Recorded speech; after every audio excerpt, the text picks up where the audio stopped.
1116 Kamu menyebalkan. Mata cerah Joanna Mo melebar dan dia ditipu, bukankah kamu berjanji untuk tidak memberi tahu ibu? Ricky Mo berpikir sejenak dan berkata, apakah ada? Ya, Joanna Mo melompat dengan cemas, ku bilang kalau aku patuh, kamu tidak akan memberitahu ibu tentang ini. Aku ingat, Ricky Mo sepertinya akhirnya mengingatnya. Dia mencondongkan tubuh sedikit dan berkata ke mata Joanna Mo, tapi apakah aku berjanji padamu? Kamu bilang itu tergantung dari usahaku, bukankah kamu sudah setuju? Joanna Mo mengatupkan mulutnya dengan marah. Orang kecil yang lembut dan cantik, meskipun dia marah, itu membuat orang gemas. Ricky Mo menahan senyumnya, berpura-pura serius, kamu juga mengatakannya, aku hanya bilang itu tergantung usahamu. Joanna Mo hendak menangis, menyeka matanya dengan punggung tangan, dan berkata dengan marah, kamu menyebalkan. Dia berlari setelah selesai berbicara. Ricky Mo segera meraihnya dan menggendongnya. Joanna Mo berjuang keras dalam pelukannya, kamu lepaskan aku. Ricky Mo, kamu lepaskan aku. Meskipun sekarang dia sudah bisa memanggil nama Ricky Mo dengan jelas, dia masih memanggil Ricky Mo saat dia marah, yang merupakan nama khusus untuk dipanggil oleh putrinya. Di masa muda Ricky Mo, hanya sedikit orang yang berani menantang keagungannya. Amanda Mo adalah salah satunya, dan bocah gemas di depannya juga salah satunya. Sebelum Joanna Mo berusia 3 tahun, dia dibesarkan oleh Ricky Mo. Tetapi pada saat itu, dia hanya membawanya bersamanya hanya karena dia adalah putrinya. Belakangan, Amanda Mo kembali dan ingatannya pulih. Pada saat itu, bagi dia, Joanna Mo adalah anak dia dan Amanda Mo. Tanda terbesar Joanna Mo di sini bukanlah, dia adalah putrinya, tetapi, dia lahir dari Amanda Mo. Dia tidak pernah dicintai oleh ayahnya ketika dia masih kecil, dan dia sangat asing dengan menyayangi anaknya sendiri. Pertama kali dikejutkan oleh ikatan emosional yang tak terlihat antara ayah dan anak perempuan adalah ketika Amanda Mo dan Joanna Mo ditangkap bersama oleh Kenzo Lee dan dia pergi mencari mereka. Saat itu, hatinya terguncang, dan anak pemberani dan pintar ini adalah putrinya. Mereka tidak hanya berhubungan darah, tetapi juga secara perasaan, mereka akan menemani satu sama lain, dan mereka akan memiliki perasaan yang sama. Hubungan yang erat ini luar biasa. Kekuatan Joanna Mo sedikit lebih kuat, bagaimana dia bisa lolos? Ricky Mo mengulurkan tangan dan menepuk punggungnya, tidak apa-apa, ibu tidak marah. Joanna Mo, yang telah meronta-ronta, terdiam beberapa saat, matanya berbinar, tidak marah. Ricky Mo mengangguk dengan serius, iya. Joanna Mo menyeka wajahnya dan memandangnya dengan jijik, kalau begitu kamu kenapa tidak mengatakannya lebih awal, biarkan aku turun cepat. Apakah masih panggil Ricky Mo? Ricky Mo sedikit mengangkat dagunya dan menunduk, jatuh tertelungkup. Joanna Mo menggelengkan kepalanya dengan tergesa-gesa, terlihat sangat jujur, tidak panggil lagi. Ketika dia diletakkan di lantai oleh Ricky Mo, dia membuat wajah Ricky Mo. Setelah menelepon, dia lari dengan cepat. Ricky Mo menyipitkan matanya, dan akhirnya mendengus, nak. Amanda Mo terus melihat keluar ruang tamu, sedikit penasaran dengan apa yang dikatakan Joanna Mo dan Ricky Mo. Di tengah perkataan Joanna Mo dengan marah, dia ingin keluar dan melihat-lihat, tetapi dia baru berdiri dan melihat Joanna Mo sedang berlari masuk. Bu, selamatkan aku. Dia berlari ke arah Amanda Mo dan mengerem dengan keras. Dia tidak ingat bahwa Ricky Mo mengatakan bahwa meskipun tubuh ibunya sudah pulih sedikit, dia masih sedikit lemah. Amanda Mo tidak berbicara, tetapi begitu dia mendongak, dia melihat Ricky Mo masuk dengan wajah dingin. 1117 dia mungkin masih hidup. Ada apa? Tanya Amanda Mo, melihat ekspresi Ricky Mo ada yang salah. Ricky Mo berkata dengan dingin, tanya putrimu yang baik. Joanna Mo sudah bersembunyi di balik Amanda Mo. Amanda Mo balas menatapnya, apa yang kamu lakukan? Aku memanggilnya Ricky Mo. Joanna Mo begitu patuh di depan Amanda Mo, dia mengedipkan matanya dan mencoba untuk memelas manja. Amanda Mo memiringkan kepalanya sedikit, dan kemudian mengalihkan pandangannya ke Ricky Mo lagi, apakah kamu marah karena hal kecil ini? Ricky Mo menanggapi dengan mendengus dingin. Joanna Mo juga mendengus. Amanda Mo memandang ayah dan putrinya, sedikit tercengang, masalah kalian sendiri maka selesaikan sendiri. Sulit bagi Ricky Mo untuk marah tentang ini. Joanna mau membuat wajah menantang pada Ricky Mo dengan mengeluarkan lidah, wekek. Ricky Mo sangat marah sehingga dia ingin bergegas untuk memperbaikinya, tetapi Joanna Mo tidak takut, berbalik dan berlari ke atas. Ricky Mo tidak terlalu marah, setelah Joanna Mo naik ke atas, dia menghampiri Amanda Mo dan duduk sambil memegangi tangannya. Ada masalah. Amanda Mo melihat ekspresinya dan tahu dia ingin mengatakan sesuatu. Ricky Mo berhenti sejenak dan berkata, aku punya urusan dan harus pergi ke kota R. Ya, pergilah. Amanda Mo tahu masih banyak hal yang harus diurusnya. Saat Dodisie mengancam Kenzo Lee dan Ricky Mo pada saat bersamaan, kenapa Ricky Mo tidak ikut, dia juga tidak bertanya. Dia tahu bahwa Ricky Mo akan selalu memberinya penjelasan. Ricky Mo merenung sejenak, dan berkata, aku akan membawa kamu pergi bersamaku. Apa yang dia katakan adalah, aku akan membawamu bersamaku, bukan, aku ingin membawamu bersamaku, yang menunjukkan bahwa dia telah membuat keputusan di dalam hatinya. Amanda Mo tidak tahu bagaimana dia ingin membawanya, hanya berkata, kota R agak jauh. Ya, Ricky Mo mengangguk. Karena agak jauh, barulah harus membawa Amanda Mo bersamanya. Dia ingin membawa Amanda Mo bersamanya dari waktu ke waktu, agar tidak memberi orang lain kesempatan untuk menyakitinya, dan mencegah mereka berpisah. Kenapa kamu pergi ke kota R? Mereka sudah lama menjadi suami istri. Amanda Mo tentu saja dapat menebak apa yang dia pikirkan, tetapi dia tidak mengerti apa yang akan dia lakukan di kota R. Ricky Mo terdiam lama dan berkata, ibuku, dia mungkin masih hidup. Amanda Mo membuka lebar matanya, dia masih hidup. Hari itu, karena berita ini, kata Ricky Mo, menunduk dan tidak bisa berbicara lagi. Amanda Mo butuh beberapa saat untuk mengerti, yang dia katakan adalah terakhir kali Dodisie mengancamnya dan Kenzo Lee pada saat bersamaan, dan Kenzo Lee pergi, dia tidak pergi. Dia jarang menyalahkan dirinya sendiri dan membuat dirinya sendiri frustrasi. Amanda Mo dengan lembut memeluknya dan dengan lembut membujuknya, aku mengerti, aku tidak menyalahkan kamu, aku tahu kamu pasti karena ada hal yang sangat penting, jika tidak kamu tidak akan mengabaikanku, jika aku adalah kamu, dan aku juga akan mencarinya lebih dulu. Masalah ibu adalah masalah hati Ricky Mo yang sulit diselesaikan. Masalah hati ini telah mengganggunya selama bertahun-tahun, dan masalah hati inilah yang tidak bisa ia lepaskan. Dia selalu tahu bahwa pria bernama Ricky Mo ini adalah pria yang rela memberikan segalanya untuknya. Bahkan nyawanya. Dia tahu lebih baik dari siapapun, betapa Ricky Mo peduli padanya. Dan dia juga lebih berharap lebih dari siapapun untuk Ricky Mo benar-benar bisa melepaskan masalah di hatinya dan bisa hidup tanpa beban. Cinta memberinya keselamatan, dan membuatnya tahu bagaimana menjadi lembut dan melindungi. Namun, ketika dia memikirkan ibunya, dia akan menjadi seperti anak laki-laki di tempat penculikan. 1118 kamu juga harus patuh sedikit. Malam harinya, Ricky Mo sedang melakukan tugas resmi di ruang kerja, dan Amanda Mo pergi ke kamar Joanna Mo. Bu, apa ibu tidur denganku malam ini? Joanna Mo dengan senang hati mengangkat selimutnya dan meminta Amanda Mo untuk naik dan tidur dengannya. Amanda Mo duduk di samping tempat tidur, menarik selimut dan memasangnya kembali, ibu ada sesuatu dan ingin membicarakannya denganmu. Joanna Mo melihatnya terlihat serius, wajahnya lurus, dan dia menatapnya dengan serius. Amanda Mo memikirkan apa yang akan dia katakan, dan kesalahan melintas di matanya, aku, ayahmu akan pergi untuk perjalanan jauh. Joanna Mo berkedip, tidak bawa aku. Amanda Mo mengerutkan bibirnya dan tidak bisa berkata untuk beberapa saat, dan tidak tahu harus berkata apa. Joanna Mo terlalu pintar, dan kepala kecilnya tahu segalanya.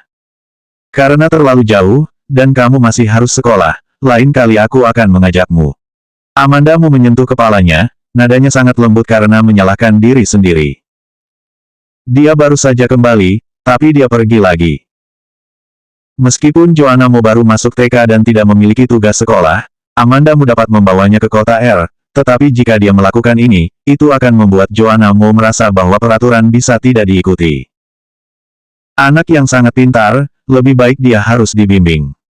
Oke, Joanna Mo berkata baru-baru ini pada Amanda Mu, dan akhirnya mengangguk patuh. Amanda Mu menepuk kepalanya, kalau begitu pergi tidur dulu. Setelah membujuk Joanna Mo untuk tidur, Amanda Mu bangkit dan pergi. Membuka pintu, tapi melihat Ricky Mo juga berjalan menuju pintu. Sudah katakan padanya, Ricky Mo melewati bahu Amanda Mu dan melihat ke dalam kamar. Amanda Mu mengangguk, iya. Ricky Mo tidak berkata apa-apa lagi, membantu Amanda Mu keluar. Keesokan paginya, Ricky Mo bangun lebih dulu, dia bangun dengan pelan, dan ketika dia membuka pintu, dia melihat Joanna Mo yang sedang menjaga pintu. Joanna Mo sudah berpakaian rapi, dan jelas bangun pagi-pagi sekali. Ricky Mo melihatnya menatapnya dan bertanya, cari aku. Joanna Mo meraih tangannya dan berjalan menyusuri koridor. Gadis kecil itu sebenarnya tidak memiliki banyak energi, tetapi Ricky Mo tahu dia ingin mengatakan sesuatu, jadi dia dengan patuh mengikutinya. Joanna Mo menariknya ke ujung koridor, lalu menoleh untuk melihat ke sisi lain, seolah-olah untuk memastikan bahwa tidak ada yang sedang menguping. Setelah dia menyelesaikan ini, dia menoleh untuk melihat Ricky Mo, apakah kalian akan kembali? Ricky Mo terkejut, kami hanya mengurusi pekerjaan, dan kami akan kembali setelah selesai. Dia tidak menyangka Joanna Mo akan menanyakan hal ini, yang menunjukkan bahwa dia merasa sangat tidak aman sekarang, dan dia merasa melalaikan tugas sebagai seorang ayah. Joanna Mo berkata, oh. Ricky Mo menatap wajah kecilnya sejenak, lalu mengulurkan jari kelingkingnya, janji kelingking. Dia dulu meremehkan trik semacam ini yang hanya dimainkan oleh anak-anak. Namun, jika ini bisa membuat sedikit di depannya merasa lebih aman, dia bisa melakukannya walaupun enggan. Joanna Mo memiringkan kepalanya dan melengkungkan bibirnya, kamu sangat kekanakan. Meskipun dia mengatakan itu, dia masih mengulurkan tangannya untuk menarik kelingking dengan Ricky Mo, tapi wajahnya masih sedikit sombong. Ricky Mo tidak bisa menahan untuk senyum menaikkan bibir sebelah, dan setelah menarik kelingkingnya, dia mengulurkan tangannya dan menepuk kepalanya, jadilah anak baik di rumah. Aku tahu. Joanna Mo mengerutkan hidungnya, kamu juga harus baik di sana. Ricky Mo mengangkat alisnya, Dia tidak tahu bagaimana hubungan ayah dan anak orang lain, tapi menurutnya anak kecil di keluarganya terlalu baik. Saat Amanda Mu bangun, Ricky Mo sudah berpakaian rapi dan duduk memandangi ponselnya.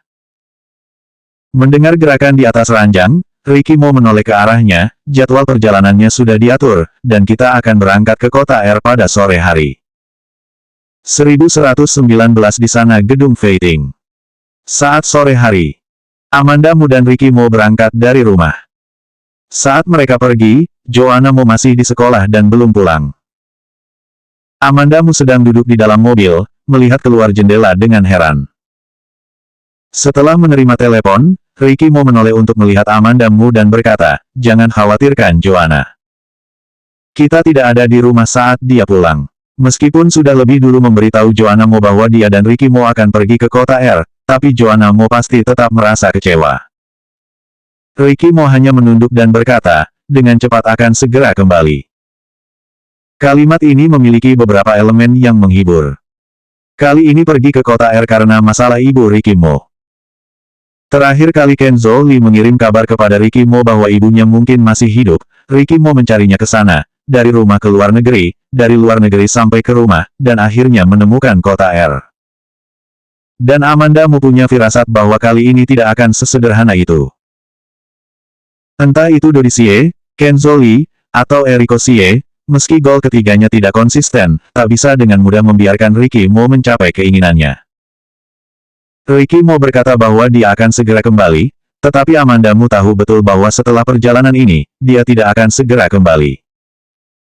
Meski hatinya sangat tahu jelas, Amanda Mu tetap menjawab, ya, aku tahu. Mengambil penerbangan 3 jam dan tiba di kota R pada malam hari. Pada cuaca akhir musim gugur, malam datang lebih awal. Amanda Mu datang ke kota R untuk pertama kalinya. Sama seperti kota J, kota R juga merupakan kota metropolis internasional yang sangat makmur. Hotel ini memiliki lantai yang sangat tinggi dan pemandangan yang luas. Amanda Mu sedang duduk di depan jendela kaca dan melihat keluar. Dia melihat sebuah bangunan yang sangat istimewa tidak jauh dari sana. Dia sedikit penasaran dan tidak bisa menahan untuk tidak meliriknya lagi. Ricky Mo menelepon untuk dibawakan makan malam, berjalan untuk melihat Amanda Mu menatap keluar jendela kaca, dan mengikuti tatapannya. Tatapannya tertuju pada tempat Amanda Mu memandang, dan dia berkata, di sana itu gedung Feitian. Gedung Feitian, Amanda Mu berpikir sejenak, agak familiar. Ricky Mo menjelaskan, tempat yang sama dengan Jade Imperial.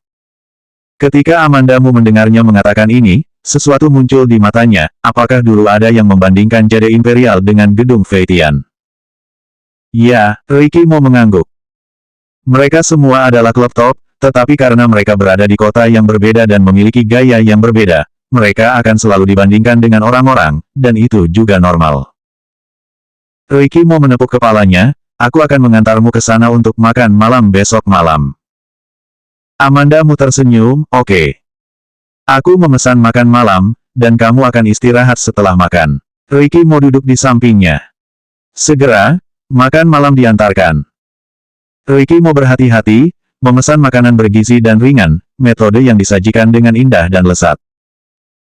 Amanda Mu sedikit lelah karena naik pesawat, dan sedikit lapar saat ini, dia makan banyak untuk makan malam. Tidak lama setelah makan, seseorang mengetuk pintu di luar. Aku pergi. Ricky Mo berdiri dan berjalan keluar. Setelah beberapa saat, Ricky Mo masuk bersama Donishi. Amanda Mu melihat Donishi, dan berkata, Donishi, apakah kamu sudah makan malam? Donishi ikut dengan mereka, tapi dia ditugaskan untuk bekerja oleh Ricky Mo begitu dia datang. Bahkan tidak melihat bayangannya, sepertinya dia baru saja kembali dari luar, dan dia mungkin belum makan malam. Ricky Mo mengangkat matanya untuk menatap Donishi dan berkata, ayo makan bersama. Donishi berhenti, mengangguk, dan duduk di meja makan. 1120 Apakah kamu tidak takut orang lain menertawakan kamu? Setelah makan malam, Ricky Mo dan Donishi berbicara di ruang kerja, dan Amanda Mu pergi tidur sendirian. Ketika dia bangun keesokan harinya, Ricky Mo sedang bersandar di samping tempat tidur untuk membaca informasi. Cahaya matahari masuk dari luar jendela, menutupinya dengan lingkaran cahaya samar, dan wajahnya yang tampan dan nafas lembut. Amanda Mu mengamati dengan tenang beberapa saat, sampai Ricky Mo mengetahui bahwa dia sudah bangun. Ricky Mo meletakkan bahan informasi di tangannya, mengambil arloji di samping tempat tidur untuk memeriksa waktu, lalu menoleh dan berkata kepada Amanda Mu, ini masih pagi, apa kamu mau tidur sebentar lagi? Tidak, Amanda Mu menggelengkan kepalanya. Dia tidur sangat nyenyak kali ini, dan dia tidur nyenyak sampai pagi. Sekarang dia sangat energi dan tidak ingin tidur lagi. Ricky Mo tersenyum padanya, kalau begitu bangun dan makan. Makan pagi tidak diantar ke kamar lagi, Amanda Mu dan Ricky Mo bangun bersama dan pergi makan di restoran hotel. Donishi tiba sebelum mereka dan sudah memesan sarapan di restoran. Meski kaki Amanda Mu sudah mulai pulih, ia tetap akan lelah jika terus berjalan, sehingga ia tetap memilih untuk mengambil kursi roda saat keluar.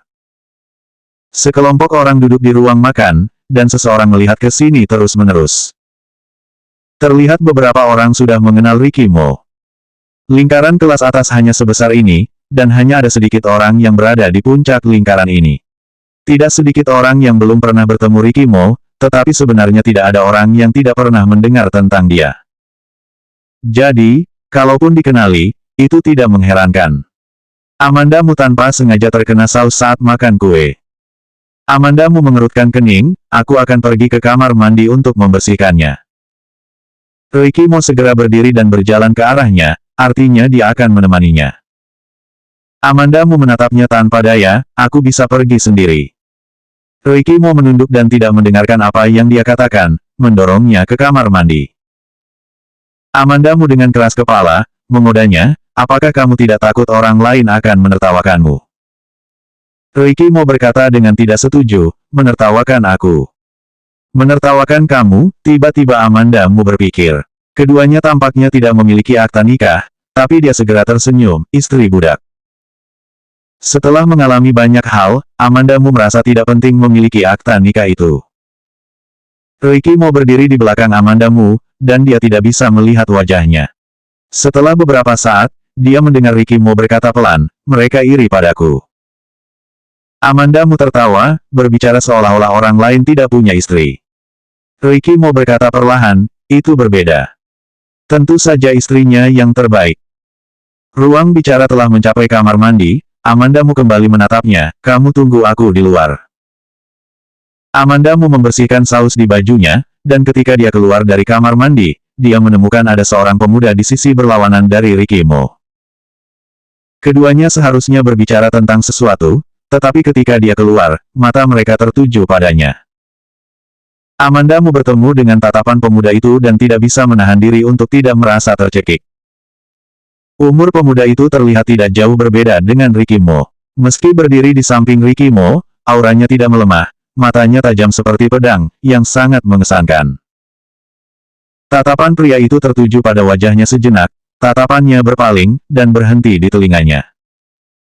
Tanpa sadar Amandamu menyentuh telinga sendiri, apa dia melihat anting bintang di telinganya. Pada saat ini, Ricky Mo mengambil langkah maju, menghalangi pandangan pemuda itu, dan pria itu menarik pandangannya, berbalik dan pergi. Selanjutnya bab 1121 jika kamu tidak percaya, apakah kamu mau mencobanya?